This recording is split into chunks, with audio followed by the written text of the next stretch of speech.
Hello and welcome everyone. We're on lesson 30 today. So if you've got this far, well done, and let's keep going. My name's Janet Melody. This is lesson 30 from A Course in Miracles. And so I'm, as always, going to read out today's statement, the information that goes with it, and all other information that you might need will be in a link under this video. Okay, so let's get going with today's lesson. God is in everything I see because God is in my mind. And remember, as yesterday I said, we could change that to love. So love is in everything I see because love is in my mind. And this is the requirements for today. The idea for today is the springboard for vision. From this idea will the world open up before you, and you will look upon it and see in it what you have never seen before. Nor will what you saw before be even faintly visible to you. Today we are trying to use a new kind of projection. We are not attempting to get rid of what we do not like by seeing it outside. Instead, we are trying to see in the world what is in our minds and what we want to recognize is there. Thus we are trying to join with what we see rather than keeping it apart from us. That is the fundamental difference between vision and the way you see. Today's idea should be applied as often as possible throughout the day. Whenever you have a moment or so, repeat it to yourself slowly, looking about you and trying to realize that the idea applies to everything you do see now, or could see now if it were within the range of your sight. Real vision is not limited to concepts such as near and far.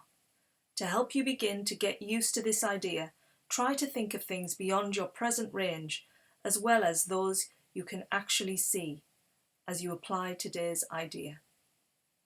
Real vision is not only unlimited by space and distance, but it does not depend on the body's eyes at all. The mind is its only source. To aid in helping you to become more accustomed to this idea, as well, devote several practice periods to applying today's idea with your eyes closed, using whatever subjects come to mind, and looking within rather than without.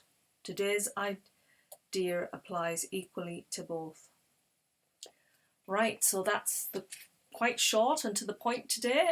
God is in everything I see because God is in my mind.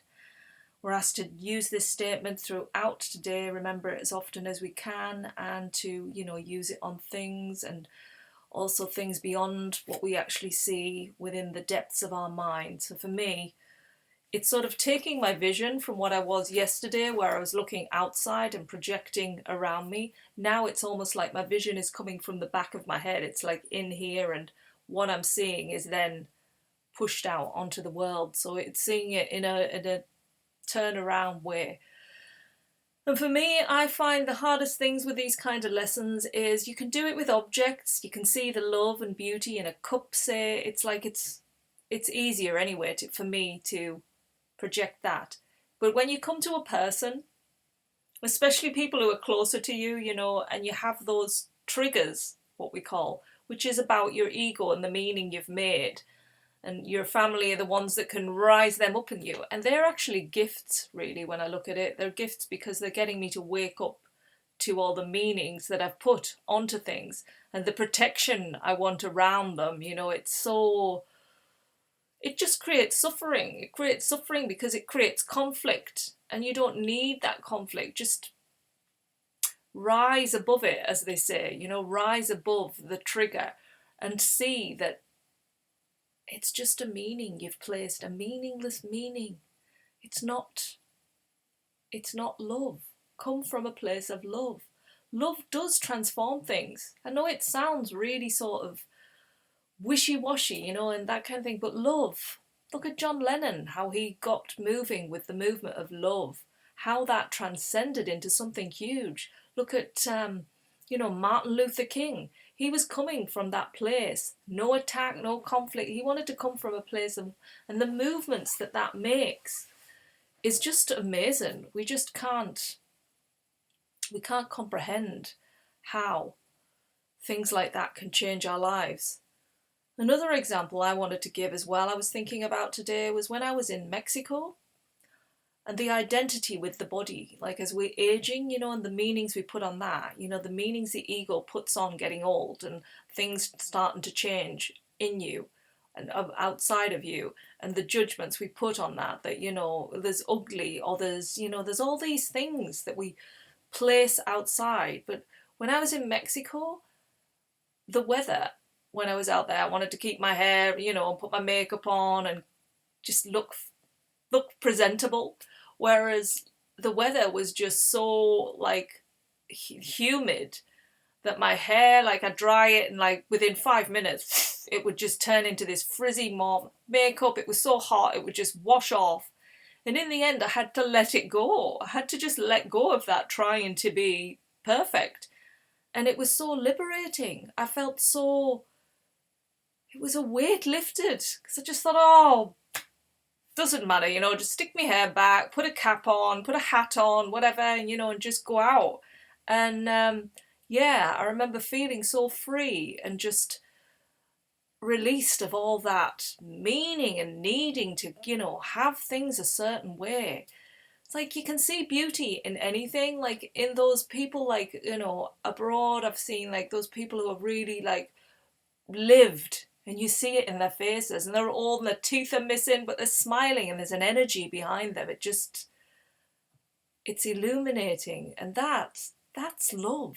When you see that energy, is that energy of the universe, of God, of all of these things that are just, it is amazing. And so when we start to use this lesson today, that God is in everything I see because God is in my mind, it's bringing all of that into the one circle that we all are, all part of this amazing, magical energy that is the world that we're sort of a part of. The body is just a form that's being used for learning in this very moment in time. But beyond that, there's some kind of energy that is just moving through everything, and it never stops moving, never stops expanding. It's like things are changing and evolving. Yeah, it's an expansive lesson today, this one really is. It's to expand your mind so far beyond what you've been seeing, to this place of real magnificence, because it's in you. It's not outside to be found, it's inside. It's already there. All you need to do is sort of allow it to shine through, because we put so many shades upon it. So yeah, let the light shine through. Enjoy today's lesson, and I'll see you tomorrow on to lesson 31. All right, take care everyone. Bye.